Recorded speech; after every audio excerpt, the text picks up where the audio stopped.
Viktor Frankl is a renowned Holocaust survivor and psychiatrist. He endured the horrors of the slaughter in concentration camps, yet he emerged with the unwavering belief in the human spirit's resilience. In his book, Man's Search for Meaning, he explained that finding meaning in suffering is essential to human existence. Frankl noted that his mental toughness and that of those around him was rooted in the ability to maintain a sense of purpose and hope during the bleakest conditions. And his success lay in this profound insight that our response to life's challenges is actually a choice. It is that choice which makes life meaningful, even in the depths of despair. So today, we are embarking on a journey through the landscape of mental toughness, a trait that shapes the way we face life's challenges and opportunities. What gives some people the power to stay calm under pressure? How do they remain committed when obstacles arise? What allows them to see challenges not as roadblocks, but as opportunities? And where does the confidence come from to just face life head on? Well, these 4 questions touch the 4 core elements of mental toughness in psychology. Those elements are control, where we master our inner steering wheel; commitment, our drive to see things through; challenge, how we turn obstacles into stepping stones; and confidence, which is the bedrock of our inner strength. And when you put all of these together, you create a more resilient psychology to deal with life's problems and to also have a more positive outlook on life, where you not only feel that you can deal with problems, but it also opens you to recognize and seize opportunities. So hello and welcome to the Growth Mindset Podcast with me, Samuel Webster Harris. As always, diving into the psychology of self-improvement and today's episode on the science of mental toughness. So stay tuned for after the break, where we will unpack these elements and learn how to fortify our mental resilience and uncover the secrets of building an unshakable mindset. Doesn't that sound good? Yes. Right, so I promised you the science of how to build an unshakable mindset, so let's get into it. I'm sure you've heard people talk about things like grit, inner strength, maybe even self-efficacy, which are all related to the concept of mental toughness. But it is definitely more than just the British mentality of a stiff upper lip where you just need to pull up your bootstraps. I am British and my British accent is awful. I am sorry. Anyway, we can specifically build resilience across the 4 main areas of mental fortitude, and each of these has 2 subsections. So let's start with the quadrant of control. This encompasses 2 elements, life control and emotional control. When you receive feedback, even if it perhaps comes a little harshly, do you sometimes respond defensively or even with anger, possibly attacking the critic or denying the validity of the feedback itself? I'm sure we have all done that sometimes. However, a person with a growth mindset and high control can respond thoughtfully to any criticism. They can consider its validity and just use it as an opportunity for growth without taking any criticism or feedback personally. And when we study the quadrant of control, you'll see it has life control and emotional control. Under life control, that refers to the perception that one has the ability to personally make things happen. It's about feeling that you are the driver of your own destiny rather than a passenger. Without life control, you might feel helpless or powerless in the face of life events, such as bad feedback. You might struggle to make decisions due to the fear of consequences. A great way to lose control in your life is to blame external factors for personal challenges instead of taking responsibility wherever you can. Now, of course, it's very relieving to feel like something is not your fault, but that also takes away your ability to do anything. As Marcus Aurelius said, you have the power over your mind, not outside events. Realize this and you will find your strength. And the Stoics always fought to stay rationally aware of everything that was in their control and focus on taking responsibility for just that. You can't control the weather, but you can plan for it. Epictetus said that things in our control are opinion, pursuit, desire, aversion, whatever are our own actions. Things not in our control are body, property, reputation, command, whatever are not our action. I think a brilliant example of life control could be Helen Keller. Despite losing both her sight and her hearing at 19 months old, she still learned to communicate. She learned the hand signal for water whilst her teacher poured water on her other hand. And from there, she then slowly learned the entire alphabet spelled into her hand letter by letter. This is all without seeing anything or hearing anything. And she eventually went on to become a renowned author, activist, and even a lecturer advocating for the rights of the disabled.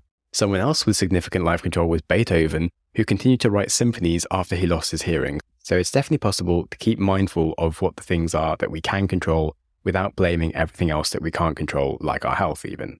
And now into the emotional component of control. Emotional control is the ability to manage emotions and remain effective in stressful situations. This involves self-regulation skills to keep disruptive emotions and impulses in check.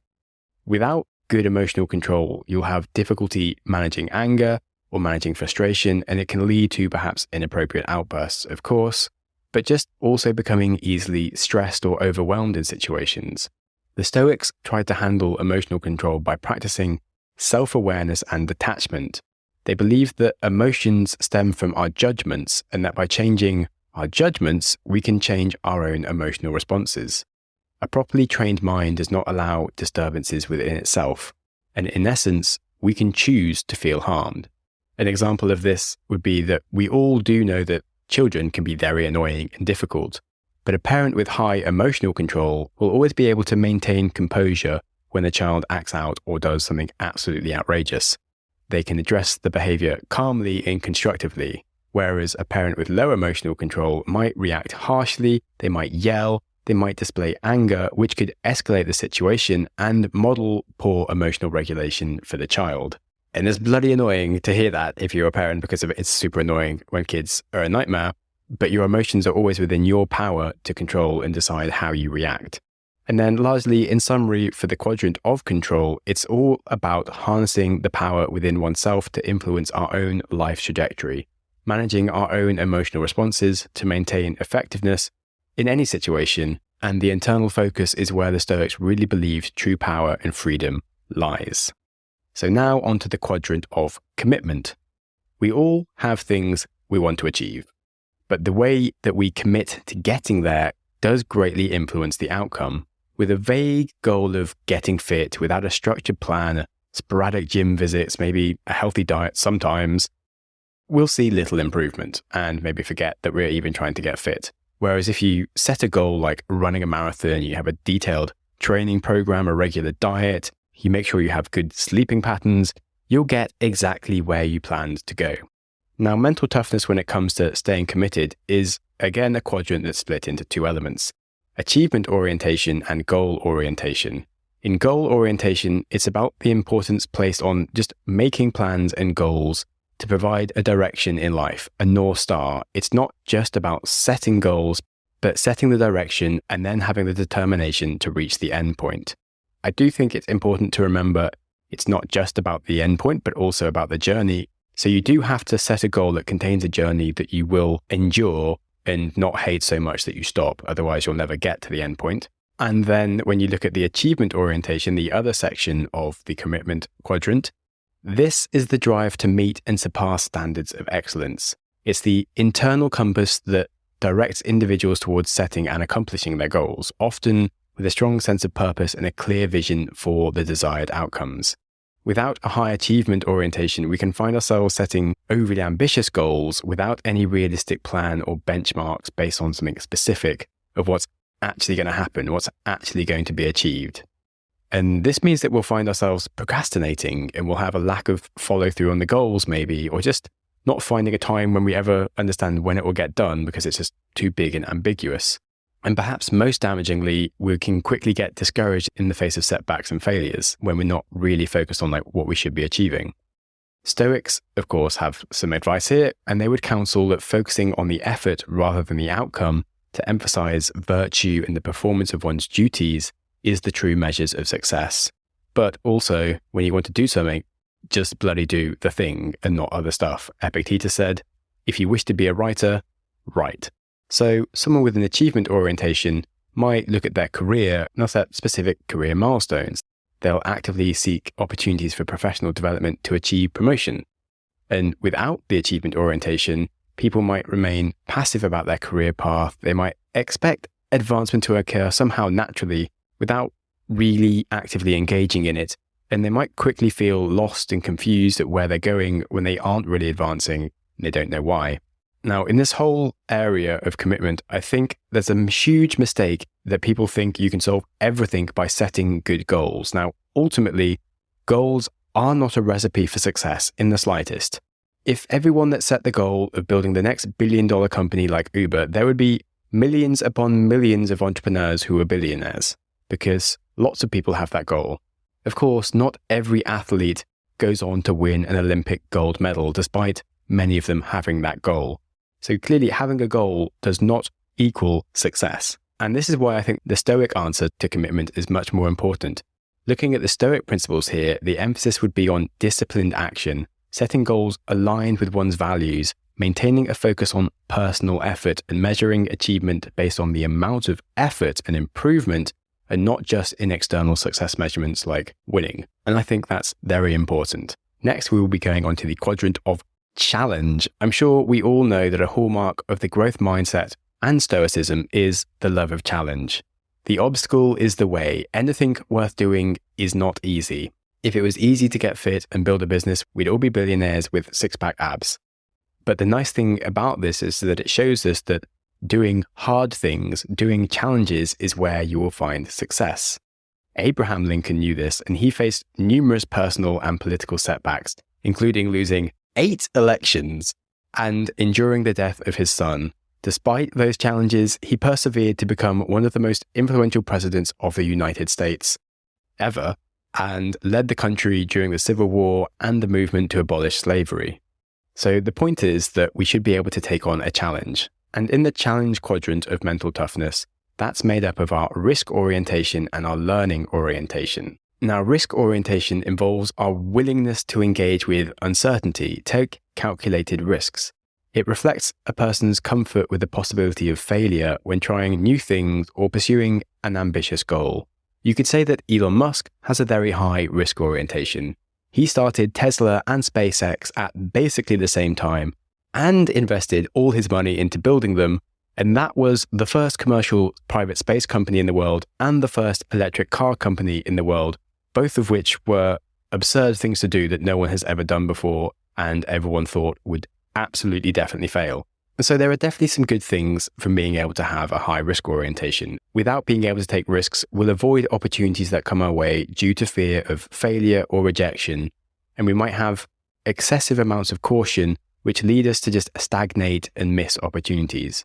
However, of course, it's a double-edged sword, and with too much risk orientation, we can engage in very reckless behaviors without proper evaluation of the potential consequences, maybe like Elon Musk buying Twitter.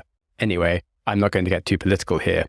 To use a different example, if someone wants to invest, but they have a low risk orientation, they might only feel capable of using things like a bank savings account, which will always earn less money than even inflation.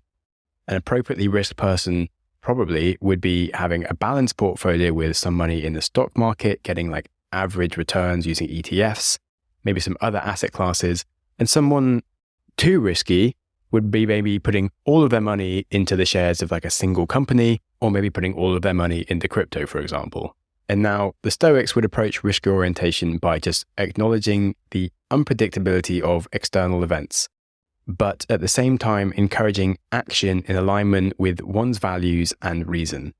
They advocated for a balance between caution and courage, taking wise risks, but also preparing for and accepting whatever outcomes may arise. As Seneca said, "He who fears death will never do anything worth of a man who is alive." And so we shouldn't be ruled by our fears, but we also should at least be mindful of them and be sensible. And then in the second half of the challenge quadrant, we have our learning orientation. This refers to the desire to grow from every experience, especially challenges. It's an attitude that embraces lifelong learning, seeking feedback, and viewing setbacks as valuable lessons. Without a high orientation for learning, we might view a failure as a negative reflection on our own self rather than as a learning opportunity. We might stick to things that we already know to avoid the discomfort of learning a new process.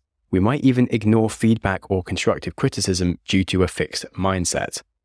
Now, in the modern world, it does seem like there are endless new things to learn, But if we have a fixed mindset and we fail to learn like new tools or systems that are really useful, we will fall behind. A measure of potential for success today is not necessarily how much we know, but how quickly we can learn. Someone who can embrace a struggle to learn a new technology or new skills will always do well in life. The Stoic thought learning was essential. They recognized that wisdom comes from continuous adaptation and improvement of oneself through experiences. Seneca said that difficulties strengthen the mind, as does labor to the body. And I think the Stoics' view really summed up the challenge quadrant in general, as they were always embracing the inherent uncertainties of life as an opportunity for self-improvement. They would always encourage taking risks that were in accord with reason and just learning from every experience they could to become a more virtuous and a more resilient person. And I think that is just the way to go through life. Hence why I run the Growth Mindset podcast. Anyway, moving on to the final quadrant of confidence, which I'm very excited for, but it is time for an ad break, so bear with me. Okay, welcome back to the podcast. We are going to the final quadrant of confidence. I definitely think there's a strong link here between confidence and the last topic of learning and challenge. When we have confidence in our ability to learn things, we can commit to mastering a new skill with regular practice. If we doubt our ability to learn anything new, we don't even try. So confidence is of course essential for the last skill, but of course it's more than that. Joan of Arc changed the entire course of history and the 100 Years' War going on between France and England due to her confidence. She was born a peasant French girl, but she somehow convinced the entire French royalty to let her lead their armies against the English, where she just continuously destroyed the English in every single battle, despite the fact she was just a French peasant girl with no military training and just a few strong weird visions, which probably came from some form of undiagnosed disease. So confidence can be astoundingly powerful outside of our ability to learn things. And of course, confidence has two sections again. That is confidence in our abilities and interpersonal confidence. So confidence in abilities refers to the belief in one's skills and competence to complete tasks and meet challenges effectively. This self-assurance allows individuals to approach tasks with a positive mindset and a can-do attitude. Without confidence, we'll be plagued by self-doubt and have a tendency to underestimate our abilities. We'll hesitate to take on new challenges just due to a fear of inadequacy. However, we can also be overconfident, which might lead us to be completely unprepared to things that we take on and make very avoidable mistakes. In the recent episode I did around how to increase our intelligence and wisdom, I spoke about the importance of thought cycles and mental efforts in areas we want to improve, even if they don't come naturally to us, but also if it is an area that does come naturally to us. I gave the example of the fact that I used to be really good at maths as a kid, and I was always helping the girl next to me with her homework. Then she beat me in exams because I was really confident. I didn't revise, yet she worked on her abilities persistently with consistent effort and actually was better at the end of the day after a year of working hard. Now, the Stoics here would advise that confidence should be rooted in a realistic assessment of one's abilities and the understanding that competence grows through effort and experience and not by avoiding challenges, or in my case, avoiding homework. Confidence is basically a stack of evidence saying you are who you say you are, so you have to do the work to be the person you want to be. Then we move on to interpersonal confidence. And that is the level of confidence one has in social situations and interactions, including the ability to influence others and get our own ideas adopted. You can certainly see this in negotiation. When a person with confidence enters negotiations with a clear sense of what they want, they can communicate their needs assertively whilst also being open to compromise. However, without confidence, someone might either give in too easily or push too hard without considering the other party's position. Stoicism here would encourage individuals to focus on the intent behind any social interactions and the virtue of their own contributions, rather than just seeking approval or fearing rejection. In the confidence section in general, Stoicism would emphasize the importance of self-awareness, continuous self-improvement, and just the courage to engage with others authentically and virtuously. Confidence in the Stoic sense is not just a feeling, but a reflection of one's commitment to personal growth and ethical conduct on both self-reliance and social interactions. And I think a great story from history that demonstrated brilliant interpersonal confidence, but also just commitment, control, and challenge, is from Nelson Mandela. He was a beacon of resilience and leadership, exemplified by just pure mental toughness. In the face of the apartheid's brutal regime, Mandela really had an unwavering commitment to pushing racial equality. He endured 27 years of imprisonment, but kept his dignity, and his control over his emotions were exemplary, and he transformed anger into a force for peaceful change. Mandela's confidence in his vision for a free South Africa inspired millions, not just in South Africa, but worldwide, and it also required an incredible social influence and confidence to persuade both sides of a divided nation to empathize and trust each other. And so he really confronted the immense challenges of leading a divided nation just head on. He championed reconciliation over retribution and guided South Africa through the historic transition with just extraordinary grace and a steadfast determination. So hopefully, now that you've listened to the 4 different elements of mental toughness, you can understand more the complete picture of mental toughness and how useful it is for someone to embody all of those qualities. I also hope that whilst you are listening, you are able to think about your own performance in each area and maybe relate to which side of the coin you fell on each of those 8 components. To build mental toughness is, of course, the same as building a growth mindset or any skill. It requires dedication to practice and reflection without giving up. And you can look into each section with detail. If you want to think about your emotional and life control, observe how often you become overwhelmed by circumstances or when you stay in charge of a situation. Consider if you recover quickly from setbacks or where they derail your mood and productivity. When you think about your abilities in the commitment quadrant, consider your track record when it comes to goals. Do you see them through to completion, or do they start strong and tend to kind of fade away and perhaps get forgotten or something? When a new goal gets tough, like New Year's resolutions or a project that starts facing challenges, does it still get done even when it becomes tedious? Now, you don't need to be a robot that completes every single task, but you do need to understand why some tasks get done and not others. And then look at ways to break down larger goals into concrete, achievable small tasks and focus on discipline first. That means sticking to routines and schedules, even if you're not in the mood. Count just attending the gym as a win, even if you don't have a big workout.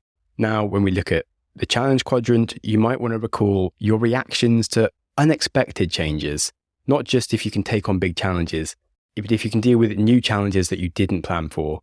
Do you approach them with curiosity, with an open mind, or do they come across threatening to you or stressful? Consider how much you value from experiences, especially the difficult ones. Remember that difficulty is the teacher. So seek out new experiences outside of your comfort zone and embrace the classic growth mindset mantra that challenges are opportunities. And then finally, in the confidence quadrant, look at situations where you really have to rely on your abilities, even if those abilities aren't amazing. Do you avoid them and come up with excuses? Do you shy away from things like public speaking, or can you trust in your skills and your judgment? Or maybe even do you try and do everything by yourself and avoid getting any feedback or help? That might also be a sign of lack of confidence if you're not able to take that on. And then for all areas, of course, having a reflective practice such as journaling or having something more specific for that area will really help. Let's say you do want to be a more confident speaker, you could join local groups like Toastmasters, where you'll specifically track your progress of speaking, which I might also add that going to Toastmasters to work on your public speaking is a really good investment that anyone can do for their professional life and general confidence and personal life. Total side note, but probably worth mentioning. Then, in general, another useful thing, as always, when it comes to growth mindset is seeking feedback as much as possible. And not just asking them like easy questions to answer, like, was I good at this or something? Ask people deeper questions. If I ask anyone I know if they liked my podcast, they will just say, yeah, it's great. If I ask them specifically, what was the best thing about an episode? What could I have improved in that episode? What were the bad bits that I should just get rid of in that episode? I'll get a very different and a very useful response compared to just the general, yeah, it was good. So really remember to ask more detailed feedback. Now, another thing you can do is to seek professional guidance in the form of coaching, therapy, or you can also do like a more organized coaching with a friend who you respect. So I have a weekly call with a friend that runs a company where we both hold each other accountable for our goals, we brainstorm problems, and we give each other feedback. And then the last tip here that I would say is exercise. That might sound odd. You could also use an immersive hobby, but I think sport is actually very important. It's not only a great way to switch off, it just provides some emotional distance from any difficulties in life. It gives you a sense of peace to process difficult emotions, to come back stronger, having gained some perspective. And yes, also doing things like music, art, dance are really great. But I would say that something solitary like walking, running, surfing, cycling, going to the gym is epic for both the body and the mind. There's something about physical movement that helps you look on the positive side of things. And then also there's something about having just physical strength and capability that just affects your mind and helps build a sense of resilience when you just feel strong as a person. Now, of course, you don't need to go over the top and start taking steroids to feel stronger. That would be too much. But you get my point. Like, being healthy actually helps the mind be healthy, which of course helps mental toughness. Now, with all that summarized, I think it is important to note that it is normal to have areas that are stronger than other areas, and that those areas can change over time due to our life experiences and, of course, to targeted effort to improve things.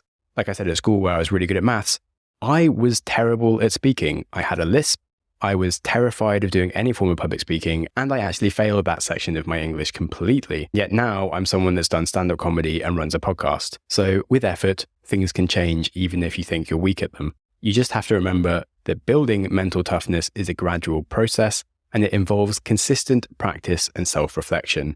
Nelson Mandela did have 27 years in prison to work on his self-reflection, which in many ways he considered a gift. Now, hopefully you don't need that long, but if you can squeeze in half an hour maybe, sometimes even just 10 minutes a day, just some time to reflect, it will give you a giant boost. And on that, I really hope you enjoyed the episode. And to directly take my own advice, please do let me know what you liked about the episode, what could be improved, and what maybe should have been removed because it just wasn't very good. I do read all the comments on Spotify and YouTube, and you're welcome to email me at growthmindsetpodcast@gmail.com. Now, if you do happen to know anybody into psychology and mental toughness, you are, of course, most welcome to share this episode with them to school them a little bit more on the area. I thought it was fascinating. Hopefully you did too. And of course, remember that life is to be enjoyed, so do not keep enjoyment locked behind a list of goals to achieve before you start finally enjoying your life. It's about the journey. Enjoy it whilst you're doing it. So be kind to yourself, and whilst you're at it, be kind to someone else too. Thank you so much for listening. Go you! Your consistency to reach the end of an episode is legendary. My hero! If you have any ideas or feedback for the show, I'm always interested to hear from you. You're the best! Studies show we need time for information to sink in, so I'm going to give you a 5-second pause, silence, to reflect on one idea from the show before you jump back into your busy life. Ready and go.